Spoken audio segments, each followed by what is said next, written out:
लोग उस खानदान से बिलोंग करते हैं, इसलिए हमें बस उसकी रॉयल्टी या ऐसा कुछ कि हमारे परिवार का जीना आसान हो सके, इसके लिए हम लोगों ने उसमें प्ली डाली थी। सुप्रीम कोर्ट ने उसे रिजेक्ट कर दिया है।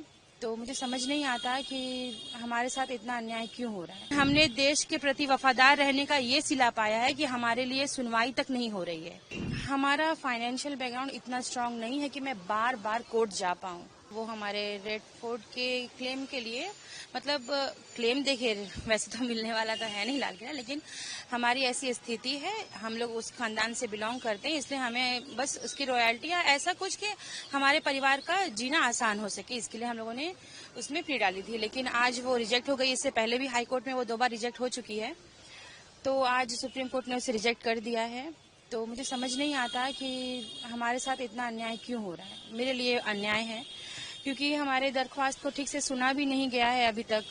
एटलीस्ट वहाँ पे सुन सकते थे कि हमारा सोच क्या है, हम चाहते क्या हैं। इससे पहले भी जैसे बहादुर शाह जफर के बारे में आप सभी जानते हैं, उन्होंने देश के लिए बहुत कुर्बानियां दी हैं। उनके बच्चों को काटा गया है सबके, मतलब उनके आंखों के सामने। उन्हें इस देश से बाहर निकाल दिया गया। वो मरते दम तक वापस नहीं आ सके। इतनी कुर्बानियां देने के बाद भी, वो भी देश के लिए उन्होंने कुर्बानियां दी थी। अगर वो चाहते तो अंग्रेजों से हाथ मिलाकर आराम से रह सकते थे। जैसे आज बहुत सा राजघराना है जिन्होंने अंग्रेजों के सामने अपने घुटने टेक दिए, तो वो आज आराम से रह रहे हैं। लेकिन हमने देश के प्रति वफादार रहने का ये सिला पाया है कि हमारे लिए सुनवाई तक नहीं हो रही है। सरकार भी हमारी तरफ ध्यान नहीं दे रही है। इससे पहले भी मेरे नाना बेदार बख्त, उन्होंने कई बार सरकार को लिखा है चिट्ठी वगैरह कि हमारे ऊपर ध्यान दिया जाए, पर उनकी चिट्ठी को भी हमेशा ही अनदेखा कर दिया गया है। वो अपने लिए न्याय मांगते मांगते इस दुनिया से चले गए। उसके बाद सुल्ताना जी ने भी कई बार हेल्प मांगी है सरकार से, लेकिन हमारे ऊपर कभी ध्यान नहीं दिया गया है। आखिर में हमें कोर्ट का दरवाजा खटखटाना पड़ा अपने न्याय के लिए, लेकिन आज वहां से भी हमें नाराजगी मिल गई है। अब मुझे ये समझ में नहीं आता है कि हम इस देश में और कहाँ जाए, कहाँ पे न्याय मांगे। अंग्रेजों ने इतने जुल्म किए हमारे ऊपर, इसके बाद अब इस सरकार में भी अगर हमें न्याय नहीं दिया तो हम और कहाँ जाएंगे। मुझे ये बात की समझ नहीं आती है। इसके बाद मैम आप लोगों का नेक्स्ट मूव क्या होगा, क्या स्टेप इसके बाद? देखिए, इसके बाद मेरा नेक्स्ट मूव क्या है, ये तो भी मेरी दिमागी स्थिति ठीक नहीं है, प्लस मेरी नानी सुल्ताना बेगम जी की तबीयत भी बहुत अच्छी नहीं है।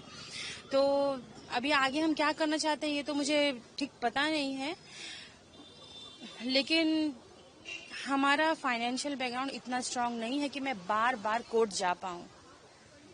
मैं इस सरकार से भी अपील करूंगी कि हमारे परिवार की तरफ प्लीज ध्यान दें, क्योंकि आज भी हमारे भारत में मुगलों के ही बनाए हुए इमारतों से कई लाख करोड़ों में रेवेन्यू आती है। उसके बावजूद भी आज उन्हीं के वंशज जिन्हें पास अपना घर नहीं है, एक झोपड़ी में रहने के लिए मजबूर है। तो ये शर्म की बात है, ये बहुत ही शर्म की बात है। फिलहाल लड़ाई तो जो है वो जारी रहेगी। अब कहाँ तक हम जाएंगे हमको पता नहीं है। फिर भी हम सरकार से, इस देश के सरकार से, न्यायपालिका से गुजारिश करूंगी कि हमारे लिए कुछ करें, हमारे ऊपर ध्यान दें।